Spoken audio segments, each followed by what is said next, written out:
welcome to Railgun S episode 14. Yep, I'm gonna do one episode this time. Hooray!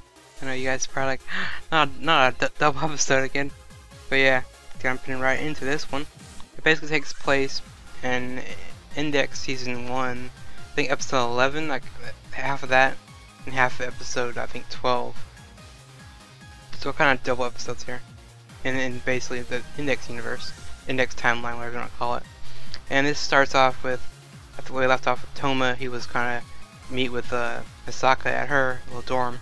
He goes, I guess, to her little dorm room and finds Kuroko. She kind of lets him in after he kind of like, you know, bugs her for a bit, and she eventually lets him in. But she's just like, well, you can wait till Misaka gets back and hang out here.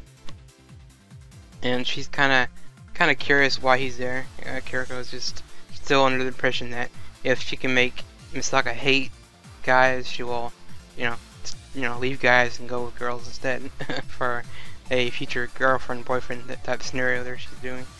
And she's there. She almost asked Toma, like, you know, what do you know about Misaka? What's she been up to?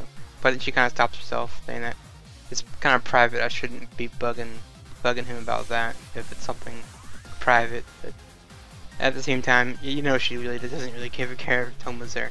She kind of wants to get rid of him.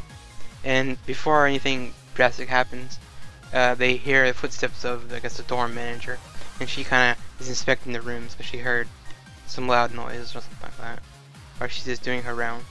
And Kuroko goes off to distract her while Toma hides under Misaka's bed.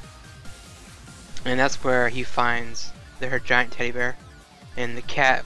They bring the cat with them, and the cat finds the notes of the all the cloning experiments, the, I guess, satellite in the sky, the tree diagrams. He finds that, and Toma basically reads through the whole document, kind of shocked that, you know, Misaka's been doing this all herself, and he learns that the clones are being killed by someone in Accelerator in order to level himself to level 6, and he's kind of like, you know, surprised. He's like, why is this going on? Why didn't Misaka tell me?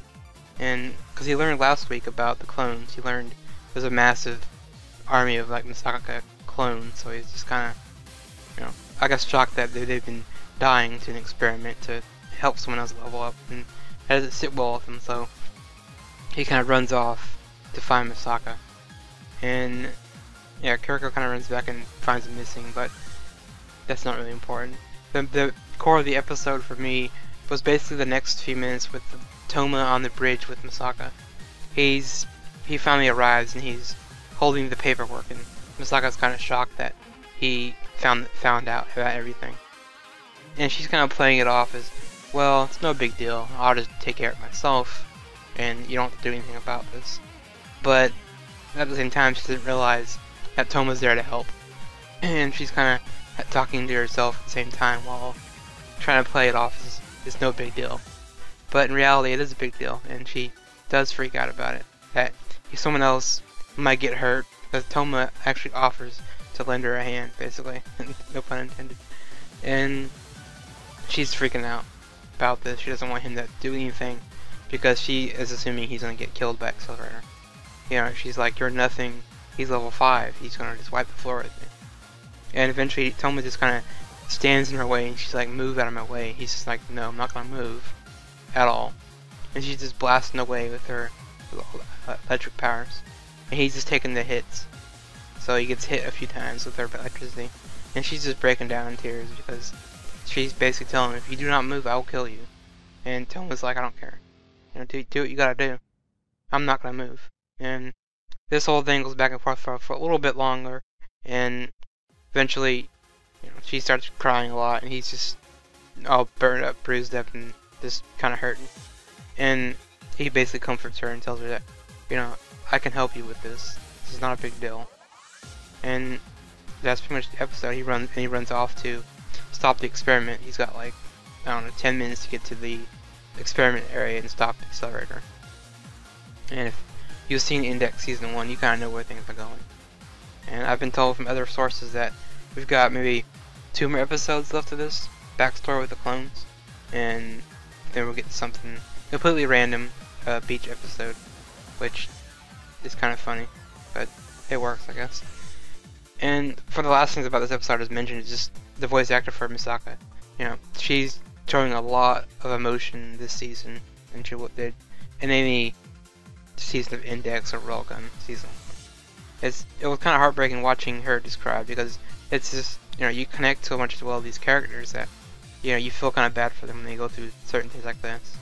And for her, it's more like, it's basically seeing herself die over and over and over again every time Accelerator kills one of her clones.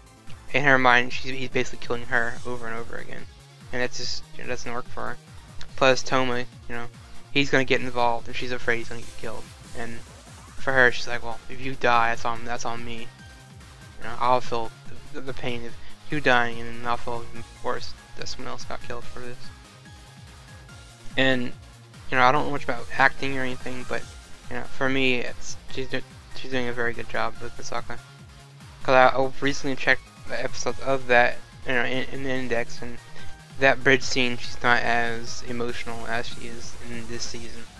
But I guess you could say that's maybe a perspective thing, because it indexes Toma's point of view and this is Misaka's point of view. So, other than that, not much to say about this episode, because we're still building towards the final fight between Toma and Accelerator, which should be next week, and we'll see. I did preview the episode for Index, and it's like, he gets there, but they kind of go back and forth talking, so I have a feeling they're not going to get very much fighting done, unfortunately. So, anyway, that's been episode 14, Railgun S. Catch you next time for 15. So, peace out.